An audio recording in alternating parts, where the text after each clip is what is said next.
Welcome to the 10-Minute History Lesson podcast, where we dive deep into history's most compelling figures in just about 10 minutes, because we believe history should be short but never forgotten. Today, we're talking about a woman whose name invokes admiration, controversy, and revolution. It's Assata Shakur. Was she a freedom fighter or a fugitive? Let's unpack her story. Born on July 16, 1947, Assata Shakur grew up in a racially segregated America. Raised in Wilmington, North Carolina, and later Queens, New York, she was exposed early to the systemic racism that defined Black life in the mid-20th century. She eventually attended City College of New York, where she became politically active, engaging with Black liberation movements when racial tensions were boiling over in America. During the late 1960s and early 1970s, Assata joined the Black Panther Party, an organization committed to uplifting Black communities. It wasn't long before she left the Panthers, feeling their approach may not have been militant enough for her. She instead became a member of the Black Liberation Army, a group that engaged in armed struggle against systemic oppression with a focus on targeting government institutions. The moment that cemented her as a polarizing figure happened on May 2nd, 1973.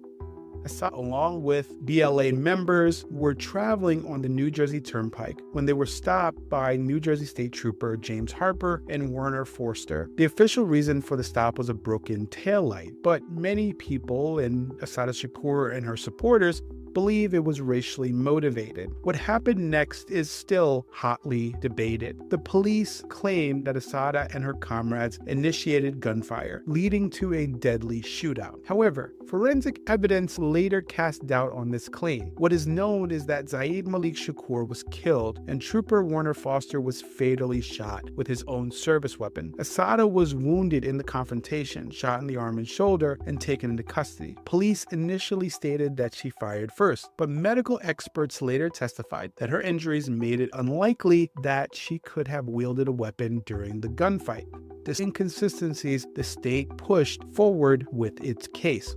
Assata Shakur's trial was fraught with controversy. She was charged with multiple crimes, including first-degree murder, armed robbery, and conspiracy. Leading up to her conviction in 1977, she was kept in solitary confinement for 21 months.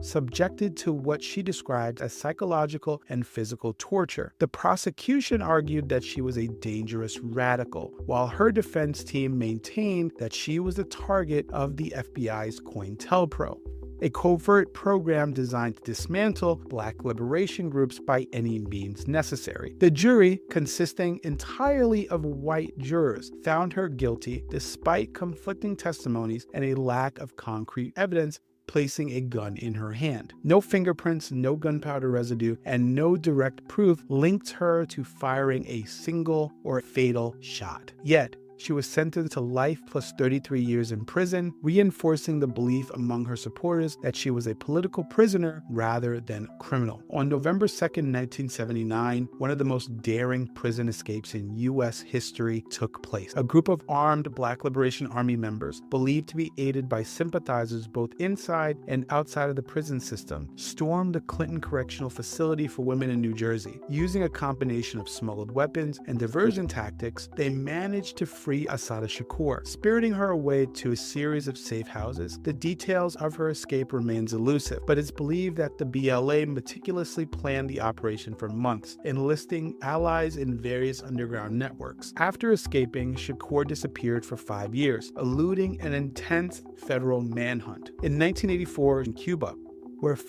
where Fidel Castro granted her asylum, the Cuban government recognized her as a victim of racial and political persecution, protecting her from extradition. In Cuba, Assata found a new life, but it was not without struggle. She lived under constant surveillance and adapted to a new culture, all while remaining a symbol of defiance in the U.S. During her time in exile, she continued to write and advocate for Black liberation, speaking about U.S. imperialism and systemic oppression. Her autobiography, Assata, an autobiography, became an influential text among activists, offering her perspective on her past, her politics, and her exile. Over the years, the U.S. government has made repeated attempts to pressure Cuba into extraditing her, but Cuba has steadfastly refused. Despite diplomatic relations between the two nations, under the Obama administration, her asylum status remained changed. In 2013, the FBI placed her on its most wanted terrorist list, making her the first woman to ever receive this designation. The U.S. government also increased the bounty on her head $2 million.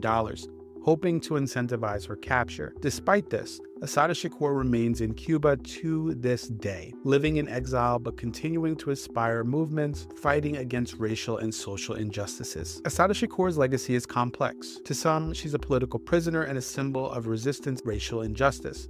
To others, she is a convicted felon who fled justice. Despite this, her words, especially her 1987 autobiography, Assata, an autobiography, continued to inspire movements against police brutality and systemic racism. In fact, her famous quote, "It's our duty to fight for our freedom. It is our duty to win," has been echoed by activists around the world. So, what do you think? Is Assata Shakur revolutionary or a fugitive? History is rarely black and white. One thing is for certain, her story is still unfolding. Thanks for listening to the 10-Minute History Podcast. If you enjoyed this episode, don't forget to give us a like or follow or subscribe. Until next time, keep questioning, keep learning, and stay curious.